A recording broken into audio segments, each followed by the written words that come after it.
Pro Group Management. Workers' comp that works for you.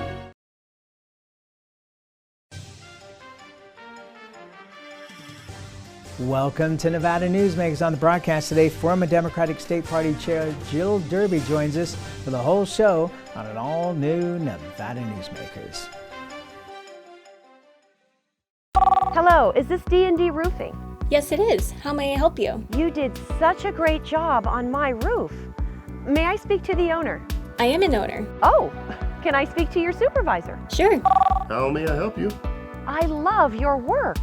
May I speak to the owner? I am an owner. We're all owners. Well, that's why at D&D we work so hard to keep your home safe and sound.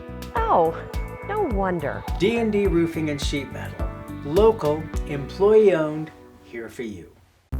Retail's impact on Nevada's economy? Enormous. 8,600 businesses, large and small, employing 145,000 workers. And last fiscal year, retail paid tax on nearly $60 billion in sales. We're the Retail Association of Nevada. We support retail, we help it grow, and we mean business. RANNV.org. Take a look at Pro Group Management and see how your workers' comp requirements can be met head-on. By taking a proactive approach, Pro Group can assure that your company is meeting or exceeding state and federal standards. As you move forward in your industry, Pro Group moves with you, simplifying regulatory tasks, clearing the way so you can get the job done and look to your future success. Pro Group Management. Workers' comp that works for you. Early in the morning or throughout the night, professional truck drivers are on the job, serving you, safely moving freight that's crucial to our economy. From the oldest industries to our newest innovators, from the exotic to the everyday, trucks are everywhere, moving everything. Never afraid to embrace a future that makes Nevada and our nation stronger. Trucking moves America forward. This is Nevada Newsmakers with host Sam Shad, a no-holds-barred political forum. Now, from the Nevada Newsmakers broadcast headquarters, here is Sam Shad. This program with Jill Derby was recorded just a few days before the remarkable collapse of the government in Afghanistan. Because we're always pleased to be joined by Jill Derby. She's the former Democratic State Party Chair. Always a pleasure to have you here. Thank you, Sam. It's nice to be here. Okay, so let us start out with the news that broke this morning. We're taping this on the morning of August 9th, which is former State Senator Ivana Cancela is going to be Governor Sisolak's new chief of staff. Your thoughts on this? Well, I think it's great. He needs a seasoned professional person who's really been closely in the loop. And although I don't know her personally at all, I'm just pleased. I'm a supporter of Governor Sisolak, and I think it's important that he be reelected for continuity and all sorts of reasons. So I'm pleased. I don't know what more to say about that. I think it's important. Who the chief of staff is to any governor is such a critical position. And I just assume he's chosen well and very thoughtfully. Okay, well, just to add in that she, of course, ran the Joe Biden campaign in Nevada. That's right. And then went back in a job in D.C. in Health and Human Services. Okay. And so it's interesting for her to come back, but I think she brings a lot of talents to the administration, not only on a political level, but also on a financial level, that because of her contacts with the Biden administration, she has the ability to bring significant money from other sources to that gubernatorial campaign. And that's going to be important. It's going to be an expensive race. I didn't realize she'd been in Washington, and what an added benefit that will be to Steve. Governor Sisolak, of course. Yes, and you worked with him for many years on the Board of Regents. Yeah, know him well. And are you comfortable with the way he's handled COVID? Yeah, I am. I think it's been a tough, any governor, look over in California, they're going to recall. Please don't make me. Governor Newsom over this. I think it's been a really tough call. And I think he's done the best that he could. He's really tried to be loose enough to bring people along and not enforce mandates when he didn't have to, only when he listened to the scientists, he listened to the health professionals. I really am grateful for him. And you look at some of these southern governors who didn't get on board with mask mandates, and look what's happening in those states now. Look at Florida. Look at Missouri. Look at places where the COVID incidence has spiked enormously with this Delta variant, which is very contagious, we know, and affecting young people. And now they're coming back and saying, oh no, wait a minute. We heard the governor of, is it Alabama or Arkansas? Alabama, I think. Asa Hutchinson. Yeah. Arkansas. But also Alabama, Kay, isn't that her first name? When she reversed course entirely and said, you need to blame the unvaccinated for the fact that our numbers have spiked in the hospitals. And Asa Hutchinson as well. So doesn't this also, if we really open it up to big picture, so not Republican or Democrat, but politicians, period, that we put way too much stock, in politicians' ability to be able to handle something like this, a once-in-a-century crisis, but also that the medical industry, as wonderful as it is, and believe me, as somebody who's had heart attacks and all kinds of issues, I am very grateful to the medical industry, but they are not gods, and they do not know everything, and they have had to learn all the way through this crisis. They didn't know going in everything that they know today. Sam, that's true, but they know a lot more and have more at their disposal in terms of resources than the average Joe on the street. Of course. And you know, what we're hearing is really, I think, so unfortunate because it's all from bad information that's been politicized, and now the whole issue of mask wearing has been politicized, and we're paying a price for it. I think I find myself very disappointed in America because at some point a society has to care enough, individuals in a society have to care enough about the collective good, about the common good, that they're willing to look out for others. Wearing a mask is about protecting others much more than protecting yourself. And that somehow this whole issue has been politicized such that people are dying over that. And it just, it's a great disappointment. Are we really so divided and politicized that we can't protect our own citizens? That's a very serious issue in this democracy. Let's take a break. We'll come back and we'll go international with you after this timeout. Get in on the Tamarack Casino's $175,000 Hidden Treasures Guaranteed giveaway now through September 30th. Earn entries in the weekly drawings and win big during the two $35,000 grand prize giveaways. Your good times are at Tamarack Casino. Ahern Rentals began as Signal Gas Station on Las Vegas Boulevard. Founder John Ahern grew the business by offering rentals. His son Don built on John's legacy, growing Ahern Rentals into the largest independently owned American rental company, with 89 locations in 30 states. Don also brought his experience and vision to equipment manufacturing with Extreme Manufacturing and Snorkel. Today, Ahern Rentals continues to bring its family values to a new generation. Learn more at ahern.com. The signs and symptoms of cataracts can start out small with subtle changes in your vision. So don't wait. Be proactive and take your vision into your own hands. If you're experiencing the onset of cataracts or just have questions, contact your eye care professional or call Eye Care Associates of Nevada today. Dr. Hiss has years of experience specializing in the surgical correction of eye disorders and has completed over 84,000 vision correcting procedures. At Eye Care Associates of Nevada, we'll change the way you look at the world. As you know, Reno is booming. Toll's development company is helping it grow with insightful design and development, building community with every project, adding beauty, adding excitement, emphasizing our shared humanity. Reno is becoming bigger. Toll's development is helping it become better, more livable, more enjoyable. To learn more, go to tollsdevelopment.com. tollsdevelopment.com. Get in on the Tamarack Casino's $175,000 Hidden Treasures Guaranteed giveaway now through September 30th. Earn entries in the weekly drawings and win big during the two $35,000 grand prize giveaways. Your good times are at Tamarack Casino. This is Nevada Newsmakers. And back on Nevada Newsmakers, we continue our conversation with Jill Derby. I wanted to talk to you about Afghanistan. Right now, it's sad to watch the situation we have politically and actually really more bureaucratically. We're trying to get these translators out of Afghanistan that worked with the United States and get them to safe haven. And obviously there's a lot of bureaucratic red tape to bring them to the United States. There's talk of perhaps sending them to Guam and to other countries in the Middle East. What are your thoughts on this? I have a lot to say about this, Sam. To begin with, I think it's a kind of moral travesty. I understand it's 100% a political calculation, but the morality of it, and you've heard this from a lot of people, really is disappointing for our country, and we'll bear a cost for that. It's fairly shameful. You know, it's the old Pottery Barn saying about you buy it, you own it.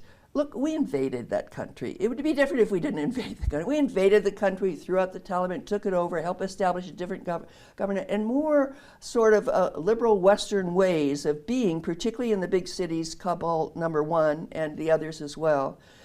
It isn't just the translators. The people that are going to be slaughtered over there by the Taliban are all those that don't agree with them ideologically. And I mean, women that we've encouraged now in education, they're in professions. It's back to the Dark Ages, but it isn't that. They'll kill a lot of people. Anybody who has opposed them, aligned with Americans, they're just going to kill in order to, and they can do it. And the thing that's very complicated is that, just a quick history lesson, you know, Afghanistan has never had a central government, never did. It was always regional warlords, that sort of thing. So trying to get a central government to establish authority throughout the country just hasn't gone well. So the Taliban are very strong out there in every place but the biggest of all cities, and they're just coming in, and the way they take over is they kill a lot of people and anybody in authority in order to do it. It's brutal, it's ugly, and I say we didn't have to do it. We had a very light footprint there. We had, what, 2,500 troops, and we weren't in any kind of combat role. We were just advising, and we had so few losses over the last couple of years, and I think we could have stayed there and protected it and maintained that very small, relatively inexpensive, given that we have thousands of troops in all sorts of other places. And we left, and I think it's not to our country's credit that we just abandon them. And let me just say a little bit more. Yeah, maybe we'll pull out the translators. What about the hundreds of thousands of other people that are going to pay the price with this Taliban taking over? And one other, relocating people is no picnic.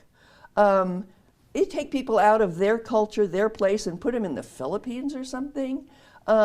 People struggle with that. They want to be where they know the culture and the language and the people. So it isn't like we're giving them some great prize and benefit. We're doing it because they know they'll all be killed. But we're just taking a very small sliver of the people that will pay the price for our withdrawal. We went to Afghanistan after 9/11. And we wreaked destruction until we realized that actually we'd already destroyed pretty much everything that could be destroyed there. And then we turned our attention to Iraq.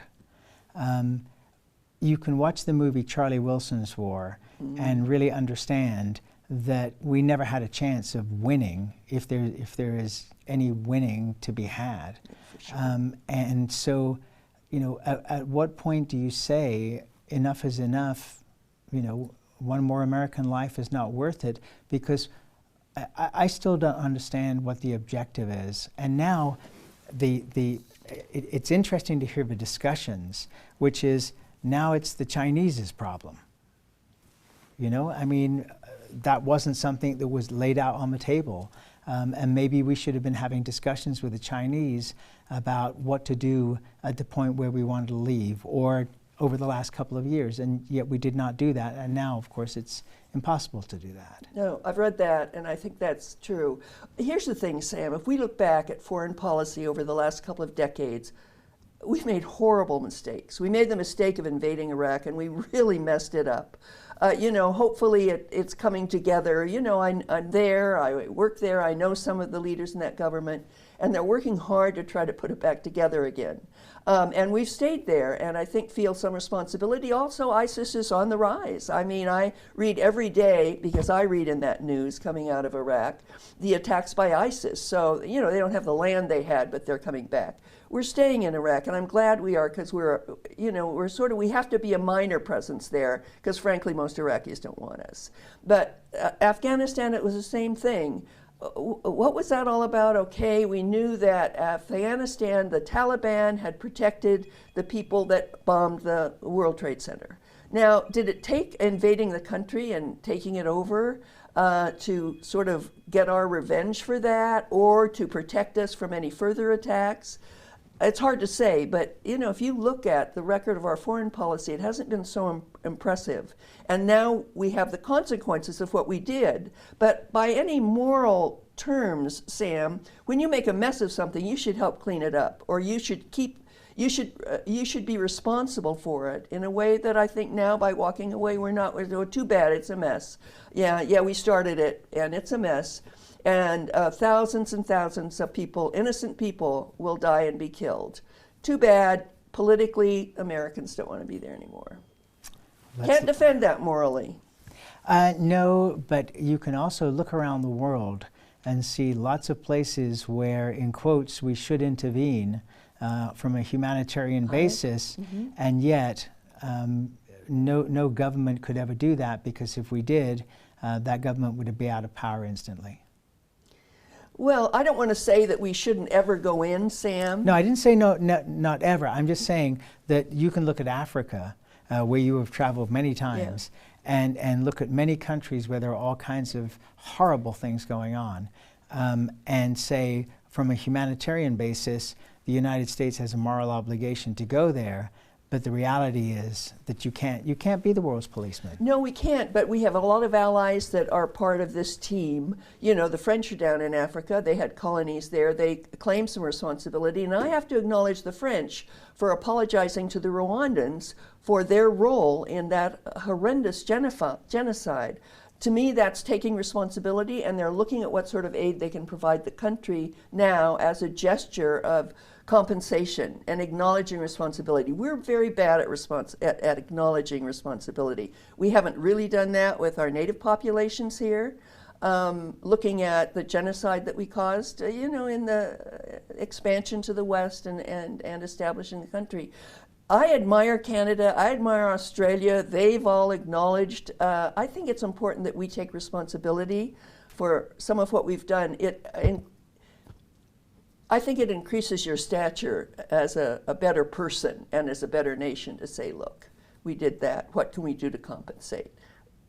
This is going to be a stain in our character. Not that we go everywhere, but between the allies that we have, we can provide support where it can help a situation. All right, let's take a break. We'll come right back. More with Jill Derby after this. 7 at 7 is available anytime, anywhere. I'm Riley Smith with your Vegas Golden Knights. Watch 7 minutes of nonstop news from the Las Vegas Review-Journal. Streaming on LVRJ.com and YouTube. Powered by the Las Vegas Review-Journal.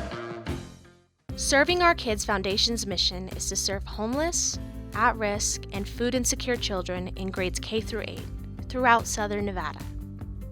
During the pandemic, Serving Our Kids has seen a 42% increase in the number of children served, providing more than 4,500 meals to kids in over 100 schools weekly. Serving Our Kids is powered by community support and volunteers. To learn how you can help, visit servingourkids.org. What do you count on? You count on your power every day. At NV Energy, we've always powered what's important to you, but we're not looking at the past. We're focused on the future. While our standards are high, our rates will remain low. And our commitment to renewables isn't just meeting standards, but leading the way. Because you can count on more than just your power. You can count on the company who brings it to you. That's our promise. You can count on it. Southwest Specialties has been making the homes and businesses of Nevada beautiful for more than 20 years. Their experienced designers and craftsmen create the walkways, backyards, water features, and a variety of outdoor cooking areas that add curb appeal and value to your investment. Call today or visit them at their website and see how they can make your outdoor spaces special. Southwest Specialties, creative, distinctive, beautiful. 7 at 7 is available anytime, anywhere. I'm Riley Smith with your Vegas Golden Knights. Watch 7 minutes of nonstop news from the Las Vegas Review-Journal. Streaming on LVRJ.com and Twitter. Powered by the Las Vegas Review-Journal. This is Nevada Newsmakers. And back on Nevada Newsmakers, we continue our conversation with Jill Derby. She's the former Democratic State Party chair.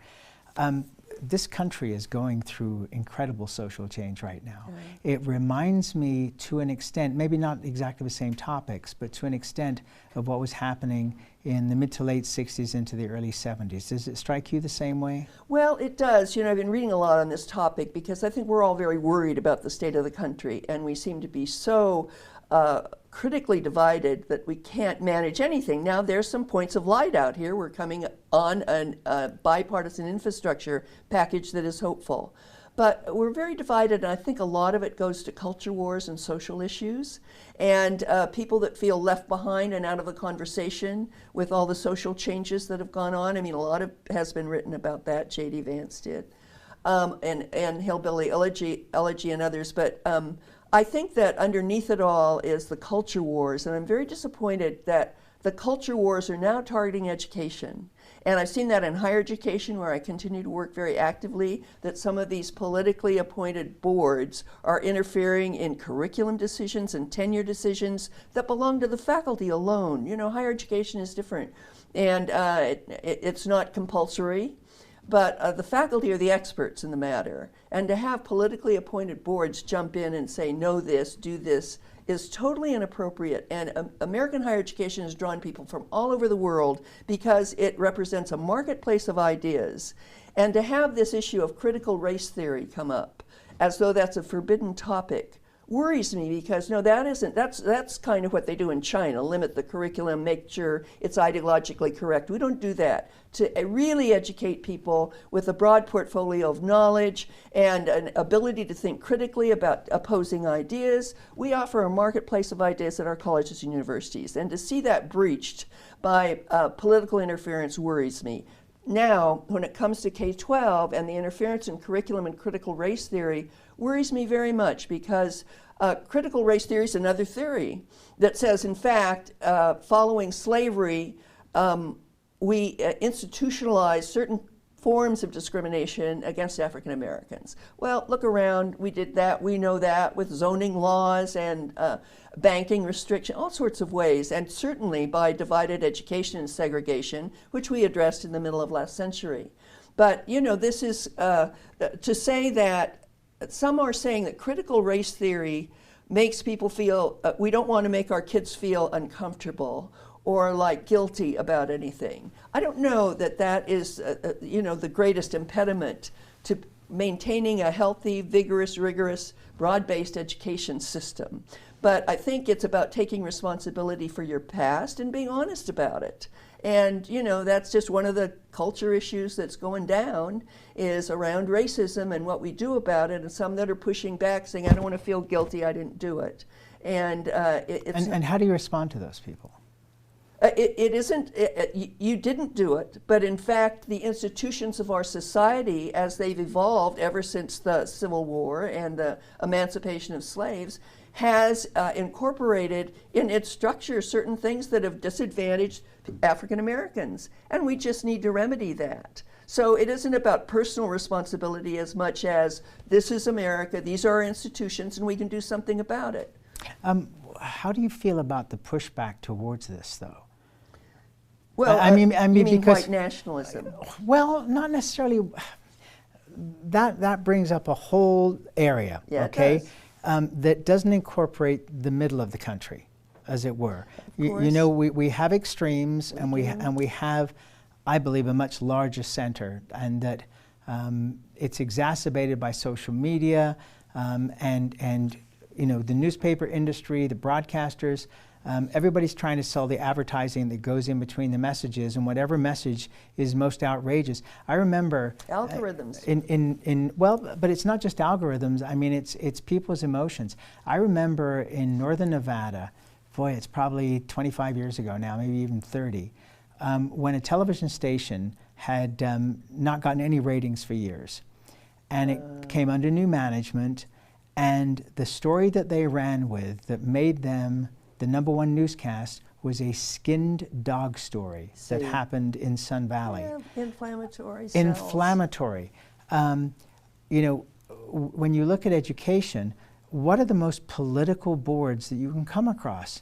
K through 12 boards, these school boards. Absolutely. I mean, you start right there. So when you say, you have a theory, you want to open things up to have a discussion, it's not as easy as just saying it isn't. That's what you want to do. It isn't. And I just would love to talk more about social media and the influence it has had, but I want to throw in, I read something recently that I found hopeful, and it said, we're not as divided as it looks. That I agree on, by the way. The political class is, which includes people that are political activists and elected to office and so on and so forth. Most Americans are moderate. And you look at the polling on some of these issues that get, sort of inflammatory rhetoric around them, and they're really, it just looks like we're much more moderate. And so many, for instance, take a topic like gay marriage that's been highly controversial early on. Now, there's 70% of the public agrees that that's fine. So I just think we're not as polarized as we seem to be, but this whole issue around COVID and masks and health has raised it to a whole new level of seriousness, that people are dying over this. You can't yell fire in a crowded theater, so you shouldn't be able to put false health news out through social media. And there's a bill coming up to prevent that. And then you bring up the whole question of censorship, which just means, as we're out of time, you have to come back soon and continue this conversation. I will. Always a pleasure to have you on, Jill. Thank you. Thank you, and me too, Sam. Thank you, and we'll be right back. Brian Culpa Photography was born in the rolling hills of Massachusetts, and now he can help you experience the stunning beauty of Nevada in a whole new way through the power of flight. Flying has always been a passion for Brian, and at Brian Culpa Photography, he can make your imagination soar. Brian has the creative mind and tools to tell your unique story. Experience the bird's eye view at brianculpaphotography.com. Hi, my name's Marilyn Miner, and I'm sure you'd agree that Nevada's a very special place to live. I was born here, and my husband and I have raised our family here. I feel it's a privilege to live and work in the Truckee Meadows. I especially enjoy helping my clients reach their real estate goals. Sometimes the smallest details provide the greatest satisfaction. I'd be complimented to talk to you about your next move. Call Marilyn Miner at Dixon Realty, 742-1280, or log on to marilynminer.com. Safety. We all think about it. You think about it when he buckles in, when you check your mirrors and put away your phone. RTC thinks about safety too. In fact, we create it. Center turn lanes mean fewer blind spots. Bike lanes keep cyclists and you safe. Roundabouts reduce injury collisions, and all these crosswalks are designed to keep families like yours safe. Safety is your priority, and it's ours too. Every day, in everything we do. Pro Group Management is the place where companies can find workers' comp solutions that are designed to meet their specific business requirements. As regulations evolve, Pro Group takes a proactive approach to clear the path to make sure your business stays ahead of the curve. Knowing your workers' comp program is optimized, you can focus on other important matters related to your growing business. Pro Group Management, workers' comp that works for you. Don't forget, another way of watching Nevada Newsmakers is to subscribe to our YouTube channel, Nevada Newsmakers, on YouTube. We'll see you on the next broadcast.